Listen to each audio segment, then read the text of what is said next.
చలేస్తుంది, చాలా ఆకలిగా కూడా ఉంది, వేడి వేడిగా తినాలనిపించింది.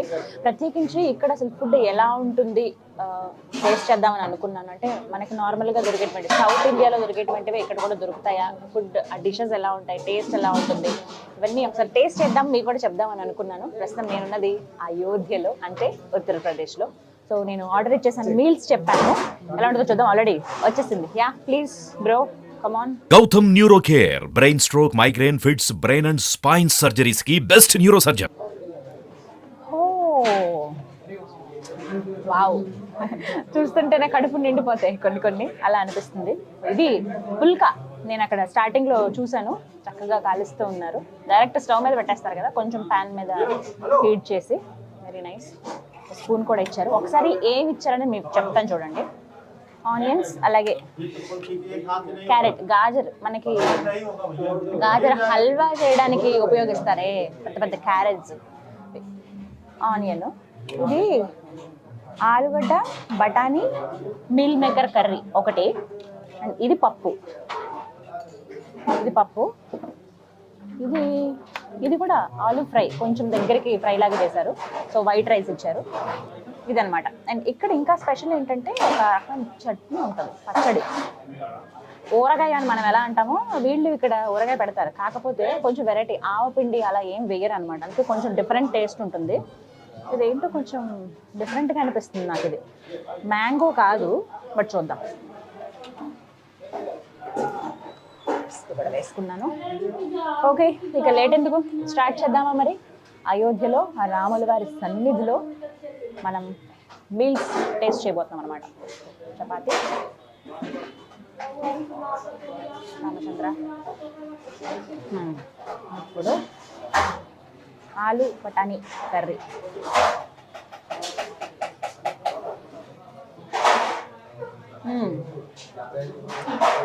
గ్రేవీ ఎక్కువగా ఉన్నా కర్రీలాగా చేశారు. రోటీ చాలా బాగున్నాయి, వేడివేడిగా. అమ్మో, ఈ చలిలో వేడివేడివి ఏం దొరుకుతాయా అది తిందాం అన్నట్టుగా ఉంది తెలుసా. గడ్డగట్టుపోతుందండి, అసలు మాట కూడా సరిగ్గా రావట్లేదు, అంత చల్లగా ఉంది. మీరు కనుక అయోధ్య ప్లాన్ చేసుకుంటే ఫస్ట్ మీరు బట్టలు సర్దుకునేటప్పుడు పెట్టుకోవాల్సినవి ఏంటో తెలుసా? జర్కిన్, మఫ్లర్స్, గ్లౌజెస్, సాక్స్లు. ఇక్కడ నార్మల్గా రోడ్డు మీద నడుచుకుని వెళ్ళే వాళ్ళు, ఇంట్లో పనులు చేసుకునే వాళ్ళు కంపల్సరీ సాక్స్లు, గ్లౌజులు ఇవి వేసుకుంటున్నారు. ఇంకా వాళ్ళకి అలా అలవాటు అయిపోయినాయి అనమాట. స్పెషల్గా బయటకు వెళ్ళినప్పుడు ఎలా అని కాదు, ఎప్పుడు వేసుకునే ఉంటున్నారు. మామూలుగానే ఇక్కడ 12 డిగ్రీలు 13 డిగ్రీలు అలా ఉంటుందట. ఇంకా చలికాలం కదా, 7 డిగ్రీలు 6 డిగ్రీలు కూడా ఉంటుంది. ఇప్పుడు ప్రస్తుతం 7 డిగ్రీస్ ఉంది నేను వచ్చినప్పుడు అయితే. అమ్మో, ఇంత చలి నేను ఎప్పుడు చూడలేదు బాబోయ్. ఫస్ట్ టైం నేను నార్త్కి రావడం. బాగుంది. అన్ని కర్రీస్ కొంచెం కొంచెం టేస్ట్ చేస్తాను ఎలా ఉన్నట్టుంది.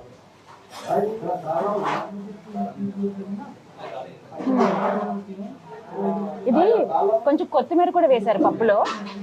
నార్మల్ పప్పు అంటే చింతపండు ఏం వేయలేదు, టమాటో వేసి చేశారనమాట. బాగుంది. ఇంకా ఆలు ఫ్రై ఎప్పుడు కమ్మగానే, డీప్ ఫ్రై చేస్తారు కొంచెం చోట, బట్ ఇక్కడ కొంచెం చాలా ఫ్రై చేశారు, బాగుంది. రైస్, ఎస్, నార్మల్గా మన వాడేటువంటి సోనా మసూరి అలాగే ఉంది. రైస్ కూడా బాగుంది, సింపుల్ అండి. ఎక్కువ హడావిడికి ఎక్కువ మీల్సే ఉండవు. ప్యూర్ వెజ్, ఇది బ్రాహ్మణ్ భోజన పేరులోనే ఉందన్నమాట. సో మొత్తం వెజ్ ఉంటుంది. ఇక అసలు అయింది, పికిల్ చాలా వెరైటీ అని చెప్పారు కదా.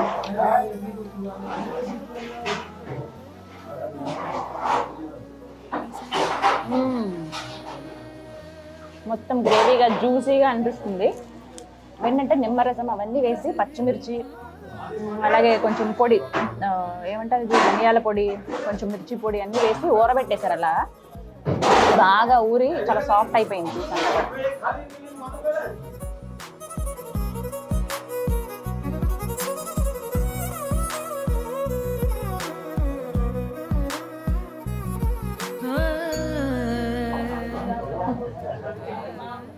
మామిడి పిందెలు ఉంటాయి కదా, అవన్నమాట ఇవి. పెద్ద మామిడికాయ ముక్కలు చేసి కాదు, చిన్న చిన్న మామిడి పిందెలు ఉంటాయి కదా, వాటిని తీసుకు ఇలా జస్ట్ సగం కట్ చేశారు అంతే. సగం కట్ చేసేసి ఊరబెట్టేశారంట. భలే ఉంది టేస్ట్, భలే పుల్లగా తీగా బాగుంది. పెరుగన్నంలో తింటే అల్టిమేట్ ఉంటుంది. సో ఇదన్నమాట కంప్లీట్గా ఇక్కడ భోజనం. మీరు కనుక వస్తే చక్కగా డెఫినెట్గా టేస్ట్ చేయండి. ఇక్కడ ఫుడ్ చాలా చాలా బాగుంది. జై శ్రీరామ్. ఆకలి వేసేస్తుంది, ఇంకా నేను కానీ చేస్తాను. మర్చిపోవద్దు, అయోధ్య వస్తే హ్యాపీగా ఇక్కడ తినడానికి కూడా ఫుడ్ చాలా చాలా బాగుంటుంది. ప్రత్యేకించి ఇక్కడ స్వీట్స్ చాలా స్పెషల్. పకోడీ అంటే హాట్ విషయానికి వస్తే పకోడీ, కచోరీ, అలాగే బోండా అని ఇవన్నీ చాలా చాలా స్పెషల్గా ఉన్నాయి అన్నమాట. Very nice. నేను కానిచ్చేస్తాను కానీ తొందరగా అయోధ్య వచ్చి స్వామివారి దర్శనం చేసుకోండి, ఎంత పుణ్యమో. జై శ్రీరామ్.